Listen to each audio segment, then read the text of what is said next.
Sunday special में आपका स्वागत है।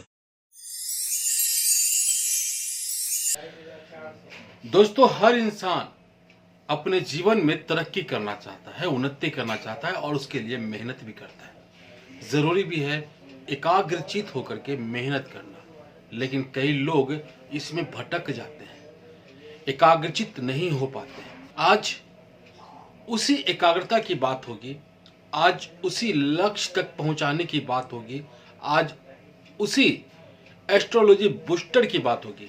वो बूस्टर जो आपको बूस्ट करेगा और आपको आपकी मंजिल तक पहुंचाने में सहायक होगा।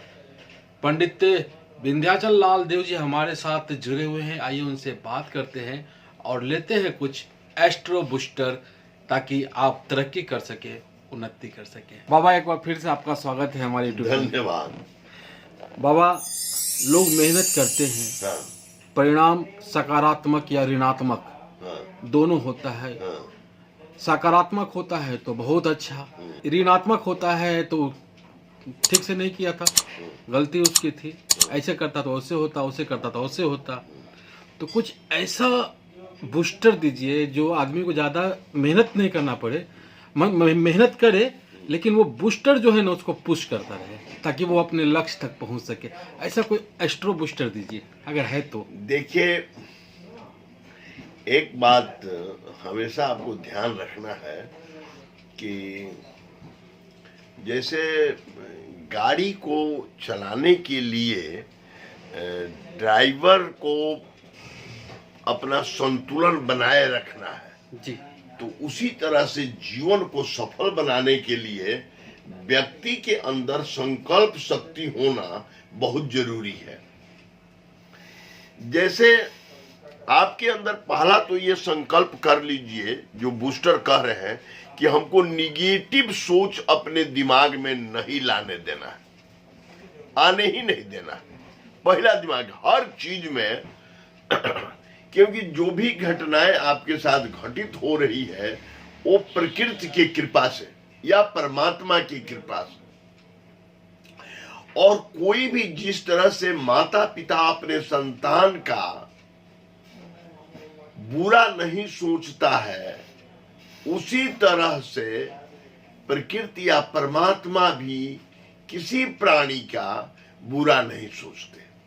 उसके लिए हमेशा अच्छा है। भले उसके मन में, जैसे गार्जियन माता पिता अगर आपके मन के अनुकूल कोई चीज नहीं दे रहे हैं तो आपके दिमाग में उनके प्रति निगेटिव बात आ जाती है। उसी तरह से आपके अंदर आपके मन के अनुकूल अगर कार्य नहीं हो रहा है तो आप उस प्रकृति या परमात्मा के बारे में निगेटिव सोच बना लेते हैं। लेकिन पहला तो आप एकदम ये सोच लीजिए कि आपको पॉजिटिव सोच, हमेशा सकारात्मक सोच हर क्रिया प्रतिक्रिया के प्रति रखना है। अच्छा, पहला बात तो ये जान लीजिए। अब ये बात आपके मन में आएगी कि ये सोच बनेगी कैसे। इसके लिए आपको मदद लेना है ज्योतिषी का, क्योंकि आपको उसमें अपने जो प्रतिकूल ग्रह है, यानी जो समय है, ग्रह का मतलब समय, उसको आप अनुकूल बनावें, है ना। और उसके साथ साथ अपने पितरों की आराधना करें।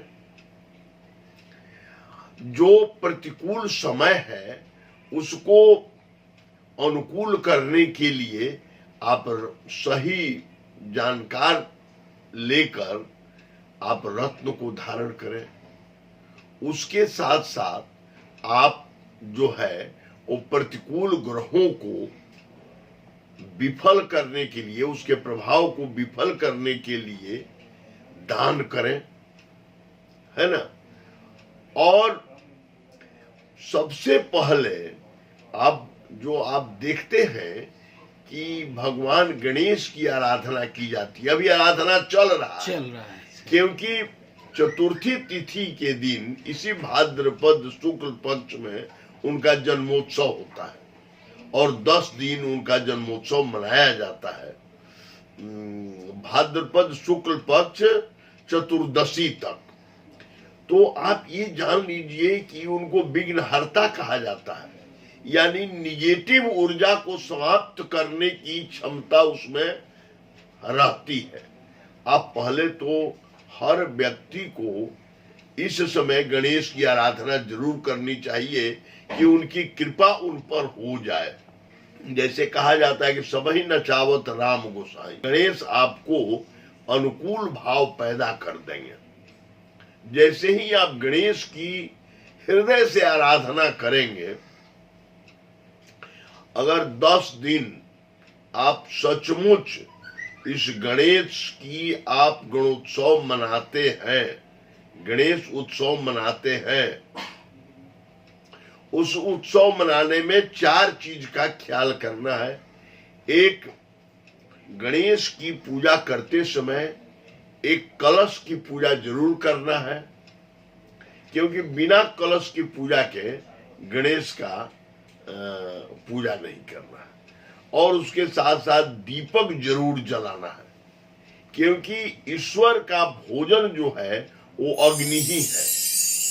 तो दीपक जलता रहेगा और अखंड दीपक जला दें तो अति उत्तम। वो गणेश जो 10 दिन उस अखंड दीपक के प्रभाव से जो शक्तिमान होंगे, पुष्ट होंगे, तो आपको भी पुष्ट कर देंगे। आपकी बल बुद्धि सारी चीजें, समृद्धि, जस प्रतिष्ठा, सबका उन्नति वो निश्चित करेंगे। इसलिए गणेश की उपासना आप इसमें करें और इसके बाद देखें कि आपके साथ साथ क्या क्या होता है। 3 दिन बीत गया बाबा, फिर भी आप कर सकते हैं, फिर भी कर सकते हैं, कर सकते हैं, कोई दिक्कत नहीं। कलश स्थापना कर सकते हैं। हाँ हाँ कर सकते हैं। अभी 10 दिन समय, अभी 7 दिन है, आप एकदम करें, कोई दिक्कत नहीं है। तो अगर वो उसके लिए आप उस गणेश भगवान से कहिए कि मुझे जानकारी नहीं थी प्रभु, आज ही जानकारी मिली है। जानकारी तो था ही इतनी जानकारी आपके बारे में मुझे नहीं थी और मैं इतना आपके बारे में नहीं समझ सके थे। आप खुल के कहिए, जैसे आप मेरे से बात करते हैं वैसे गणेश भगवान से बात करिए कि हे प्रभु, हम आज ही आपको बुला रहे हैं। कैसे करे ये नहीं जानकारी थी। हाँ, वो अभी भी नहीं है। हाँ नहीं, आपको अभी हो गई। एक गणेश की मूर्ति ले आवे, उसके समक्ष आप एक कलश रखें। आप मिट्टी का कलश नहीं रखते हैं तो आप लोटा ही रख दें, उस पर ढक्कन रख दें, उस ढक्कन पर एक नारियल रख दें, बस हो गया। और कलश में सारे देवते आवाहित हो जाते हैं। कलशस्य मुखे विष्णु कंठे रुद्र समासृत, सारे देवता कलश में वास करते हैं। उस कलश की पूजा करके और वहां पर 5 चीज रखना है। दीपक जो है अग्नि का प्रतीक हो गया, वायु का प्रतीक धूप हो गया, अगरबत्ती जला लीजिए।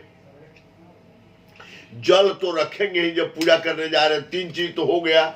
इसके बाद रोरी रख लीजिए, प्रसाद रख लीजिए। प्रसाद में गणेश को लड्डू बहुत पसंद है, मोदक बहुत पसंद है, कोई फल में केला रख लीजिए, सेव रख लीजिए, जो भी रख सकते हैं।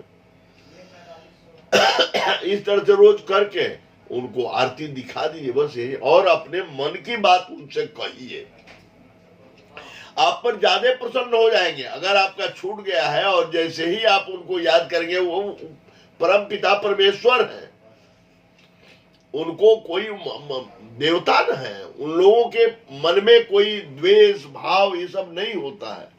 वो कोई ये नहीं है कि आपने नहीं किया तो हम आपको दंड देंगे, नहीं। राक्षस मनोवृत्ति के वो नहीं है, वो देवता है। अंत भला तो सब भला। आप आज से ही करें, कल से करें, चतुर्दशी तक उनकी पूजा करें, चतुर्दशी के दिन उनको विसर्जन करें। और भगवान की पूजा करने के बाद अब देखेंगे कि इस गणेश भगवान की प्रसन्नता के बाद आपके घर में जो भी विघ्न आ रहा है अपने आप शांत हो जाएगा। आपके अंदर जो निगेटिव ऊर्जाएं आ रही हैं वो अपने आप आना बंद हो जाएगा। अब पॉजिटिव ऊर्जा के मतलब कि भंडार आपके अंदर हो जाएगा। आपको घृणा होने लगेगी निगेटिव ऊर्जा से। उनकी पूजा के लिए कोई किताब वगैरह भी? कोई किताब से कोई वैसी बात नहीं है। गंग गणपते नमः कर करके सारा चीज चढ़ाइए, है ना। और बहुत सारे कोई भी किताब में सभी जगह गणेश जी का रहता है। गजाननम भूत गणाधि सेवितम कपीठ जम्बू फलचारु भक्षणम उमा सुतम शोक विनाश कारकम नमामि विघ्नेश्वर पाद। आप तो सारे कार्ड छपता है, उसमें लिखा रहता है वक्र तुंड महाकाय कोटि सूर्य संप्रभ निर्विघ्नम कुरु मे देव सर्व कार्य सर्वदा। गणेश के तो हजारों मंत्र है, आप जिस मंत्र की सहारा ले करके एकदम। और सबसे बड़ी बात है कि गंग गणपते नमः। उनकी आरती करनी चाहिए कि नहीं? हाँ, कर देनी चाहिए, कर देनी चाहिए। हाँ। सुबह शाम घंटी उस समय बजानी चाहिए नहीं? हाँ, बजा सकते हैं, कोई दिक्कत। जैसे लक्ष्मी जी की पूजा में लोग घंटी नहीं बजाते हैं। हाँ, नहीं ताली बजाइए। ताली नहीं बजाते। हाँ हाँ, ठीक है। तो बाबा मतलब आज से भी शुरू किया जा सकता है? हाँ, किया जा सकता है। मान लिया अभी ये बीत जाएगा, तब उसके बाद हाँ, ये बीत जाएगा, उसके बाद लोग अपनी तरक्की उन्नति के लिए। हाँ, उसके बाद तो फिर आप नवरात्रा में पूजा करिए। उसके पहले आप अपने पितरों को प्रसन्न कर लीजिए। ये जो पितृ पक्ष आ रहा है इसमें आप अपने पितरों को प्रसन्न करिए, क्योंकि पितृ लोग भी आपके दिमाग को बेचैन करते हैं। उनको अगर संतुष्टि नहीं होगी आपसे, उनको प्रसन्नता नहीं होगी, तो आपको भी प्रसन्नता नहीं होने देंगे।